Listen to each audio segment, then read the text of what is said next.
सपा सांसद रामजीलाल सुमन के काफिले पर हमला, अलीगढ़ में टकराई 5 गाड़ियां। समाजवादी पार्टी के सांसद रामजीलाल सुमन के काफिले पर रविवार को अलीगढ़ जिले के गभाना टोल प्लाजा से पहले हमला हुआ। क्षत्रिय समाज के युवकों ने काफिले की गाड़ियों पर पत्थर और टायर फेंके, जिससे काफिले की 5 गाड़ियां आपस में टकरा गई। इस हादसे में 5 से 6 लोग घायल हो गए। काफिले में 20 से ज्यादा गाड़ियां थीं और हमले के बाद सांसद को सुरक्षा घेरे में ले लिया गया। सपा सांसद रामजीलाल सुमन बुलंदशहर में एक दलित परिवार से मिलने जा रहे थे, लेकिन हमले के बाद प्रशासन ने उन्हें शहर में प्रवेश करने से रोक दिया। ये घटना तब हुई जब सपा सांसद के काफिले के पास अलीगढ़ के खैरेश्वर चौराहे पर क्षत्रिय समाज के कुछ युवा सड़क पर उतर आए और काफिले के खिलाफ नारेबाजी करने लगे। काफिले की गाड़ियां तेजी से भागने लगीं, जिससे कुछ दूर जाकर गाड़ियां टकरा गईं। इसके बाद पुलिस ने स्थिति को संभाला और काफिले को आगे रवाना किया। कुछ देर बाद गभाना टोल प्लाजा से करीब 150 मीटर पहले एक बार फिर क्षत्रिय समाज के युवक काफिले के सामने आए और गाड़ियों पर पत्थर फेंकने लगे। इस हमले के कारण काफिला करीब 20 मिनट तक रुका रहा। मौके पर पुलिस पहुंची और स्थिति को नियंत्रण में लिया। बता दें कि हमला सपा सांसद रामजीलाल सुमन के राणासांगा पर दिए गए विवादित बयान के बाद हुआ। 21 मार्च को सुमन ने राज्यसभा में कहा था कि बाबर को हराने के लिए राणासांगा ने मदद की थी और हिंदू समाज के लोग राणासांगा की औलाद हैं। इस बयान के बाद कड़ी सेना ने सपा सांसद के खिलाफ प्रदर्शन शुरू कर दिया था। बता दें कि बुलंदशहर में हाल ही में दलितों पर हमले के बाद सपा सांसद दलित परिवार से मिलने जा रहे थे, लेकिन प्रशासन ने उन्हें वहां जाने से रोक दिया। सांसद ने इस दौरान यूपी सरकार पर दलितों के खिलाफ कार्रवाई में नाकामी का आरोप लगाया।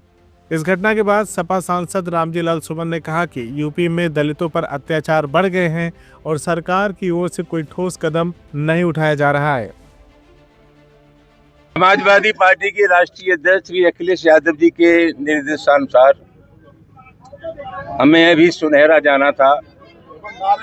हमारे साथ हमारे अनुसूचित जाति प्रकोष्ठ के अध्यक्ष भारती जी, लोहिया वाहिनी के प्रदेश अध्यक्ष, अम्बेडकर वाहिनी के प्रदेश संतोष जी और पार्टी के जिलाध्यक्ष, ये डेलीगेशन था।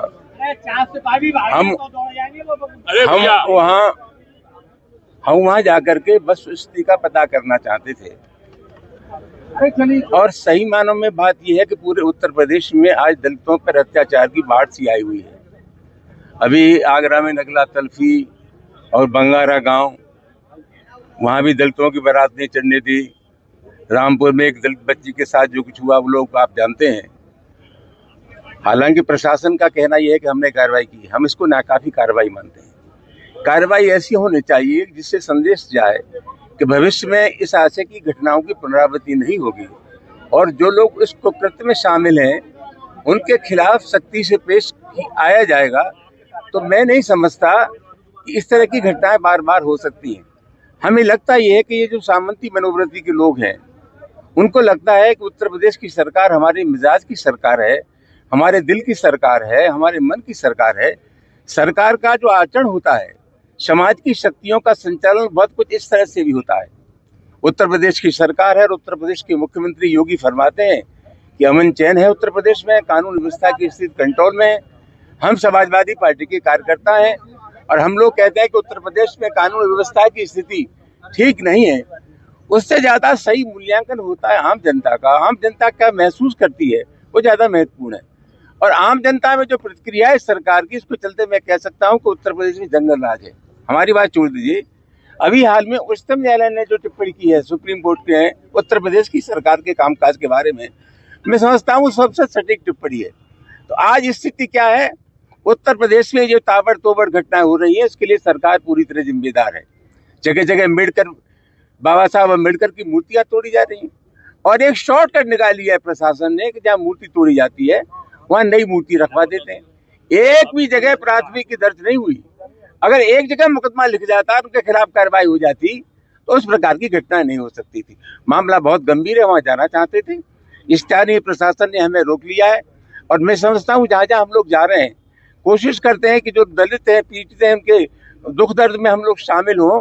वहाँ जानबूझ करके इसलिए रोका जा रहा है कि जमीनी हकीकत लोगों के सामने ना जाए, लोगों में एक नया भरोसा, नया विश्वास समाजवादी पार्टी के कार्यकर्ता पैदा करना चाहते हैं। जानबूझ करके हम लोगों को रोकने की साजिश की जा रही है और जो अवांछनीय तत्व हैं अभी रास्ते में कुछ तत्व हमें मिले जिन्होंने हमारे मित्रों को गाड़ियों पर पथराव करने की कोशिश की। मैं जानना चाहता हूँ क्या कर रहा था इनका एलआईयू, क्या कर रही थी पुलिस, कोई एहतियात बढ़ता गया? तो मामला बहुत गंभीर है और मैं समझता हूँ इसकी इतनी आलोचना की जाए कम है।